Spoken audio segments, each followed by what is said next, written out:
Vàសារៈសំខាន់នៃការតាក់តែងមែកហើយនឹងដាក់ជីជំរុញឲ្យស្វាយចន្ទីយើងនឹងផ្ដល់ផលបានខ្ពស់មិនមានផលប៉ះពាល់ជំងឺឬជ្រុះក្តាប់ដូចជាឆ្នាំនេះជាក់ស្ដែងគឺមានអាកាសធាតុប្រែប្រួលក្តៅហើយភ្លៀងគឺវាអត់ផលប៉ះពាល់ទេដែលយើងមានការដាក់ជីតាមស្តង់ដារយើងកាត់តែងមែកតាមស្តង់ដារហ្នឹងគឺឆ្នាំនេះខ្ញុំបាន3តោនកន្លះក្នុង1ហិកតារបស់ខ្ញុំគឺយើងគិតនឹងតម្លៃទីផ្សារខ្ពស់ទៀតគឺខ្ញុំបានច្រើន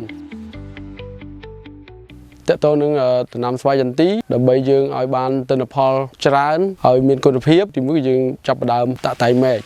ដើម្បីឲ្យវា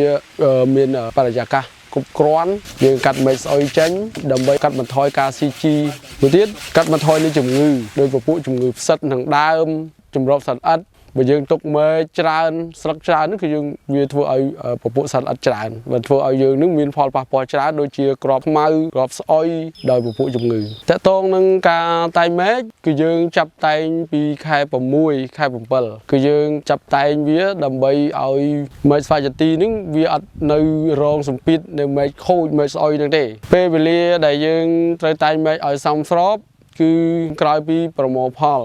គឺយើងចាប់ផ្ដើមតាក់តែងមែកដើម្បីឲ្យចន្ទីរបស់យើងមានពេលវេលាក្នុងការលូតលាស់បែកមែកថ្មីដើម្បីឲ្យមានសុខភាពដើម្បីជំរុញឲ្យវាមានត្រួយថ្មីការបញ្ចេញផ្កានិងផ្លែបានច្រើនចំពោះមែកដែលយើង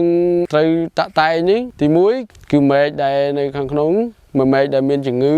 យើងត្រូវកាត់ចេញហើយទី2គឺយើងមែកដែលជន់គ្នាម្លប់គឺយើងអត់ឲ្យនៅម្លប់ចូលគ្នាបានទេដោយសារតើតើនៅម្លប់គឺវាខូចគ្រាប់របៀបកាត់មែកស្វាយចន្ទីគឺយើងត្រូវមើលមែករបស់វាគឺមានគេហៅអញ្ជីនមែកហ្នឹងគឺយើងត្រូវកាត់ឲ្យត្រឹមអញ្ជីនវាហ្នឹងគឺយើងត្រូវកាត់ខាងក្រោម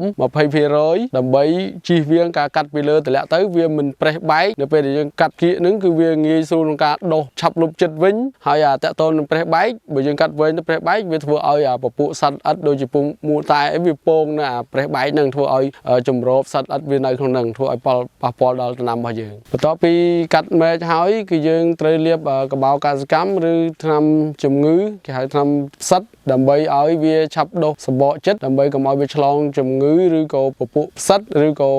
ទឹកភ្លៀងជំងឺទឹកភ្លៀងដែលវាឆ្លងជំងឺដល់ដើមធ្វើឲ្យវាឆាប់រងការខូចដើមរបស់វាបន្ទាប់ពីយើងកាត់តែងមែកហើយគឺយើងដាក់ជីការដាក់ជីគឺយើងមានរបៀបនៃដាក់ស្វាយឆ្នាំទី3ទី4ឡើងទៅគឺយើងដាក់4ដៅបើយើងចាប់ពីទី7ទី8ដល់រហូតដល់10ឆ្នាំគឺយើងដាក់6ទៅ8ដៅហើយការដាក់ខ្លះទៅគាត់កាប់ដៅខ្លះគាត់ជាចង្អូគឡងទី1គឺយើងដឹងថាស្វាយចន្ទីច្បាស់ជាឬវាមិននៅក្នុងក្បែរដើមទេយើងដាក់នៅចុងមែកគឺយើងត្រូវឈានពីចុងមែកចូលមកក្នុងកន្លះម៉ែត្រឬក៏1ម៉ែត្រដើម្បីយើងដាក់ជីហើយរបៀបនៃការដាក់ជីកាប់ដៅគឺយើងកាប់មួយផ្លែចបវាស្មើនឹងមួយតាក់ហើយយើងដាក់ជម្រៅខាងក្រោមបើយើងដាក់ជ្រៅជាងហ្នឹងគោឬចន្ទីវាអត់មួយទៅក្រោមទេមួយដែលទៅក្រោមមានឫសរជាងគឺឫសធំគេហៅឫសរជាងអាហ្នឹងគឺសម្រាប់បន្ទប់ខ្លួននៅខាងក្រោមចំណែកឫសស៊ីជីគឺនៅខាងលើឬស្បៃតូចទេពេលដែលយើងកាប់ជម្រៅនេះយើងឃើញថាឫសឆ្មាវានេះហ៎បាទឫសឆ្មានេះឬហ្នឹងដែលជាឫសស៊ីជីវាមិនមែនជាឫសធំទេតាមលក្ខណៈបច្ចេកទេសដើម្បីឲ្យចន្ទីបានផលល្អយើងត្រូវចាប់ដើមពីការតាក់តែងមែកបន្តមកទៀតត្រូវដាក់ជីបំពន់ដើមនិងស្លឹកនៅខែ6និងខែ7លើកទី1និងដាក់ជីលើកទី2នៅក្នុងខែ9និងខែ10ប្រសិនបើកសិករអនុវត្តបានត្រឹមត្រូវតាមលក្ខខណ្ឌបច្ចេកទេសដូចខាងលើចន្ទីនឹងឲ្យក្តាប់ច្រើនគឺបានផលច្រើន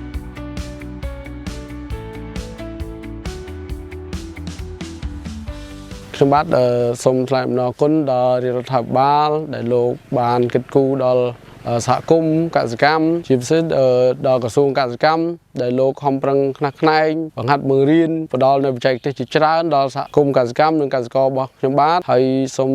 ថ្លែងអំណរគុណដល់មន្ទីរកសិកម្មខេត្តហើយជាពិសេសកម្មវិធី Aspire AT លោកបានប្រឹងប្រែងខ្នះខ្នែងផ្ដល់បច្ចេកទេសបាន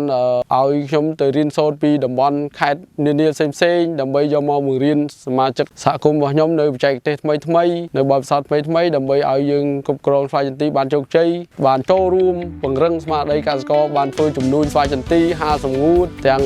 បច្ចេកទេសផលិតជីទឹកដើម្បីកាត់បន្ថយការចំណាយរបស់កសិករដើម្បីរកទិន្នផលជូនកសិករបានច្រើន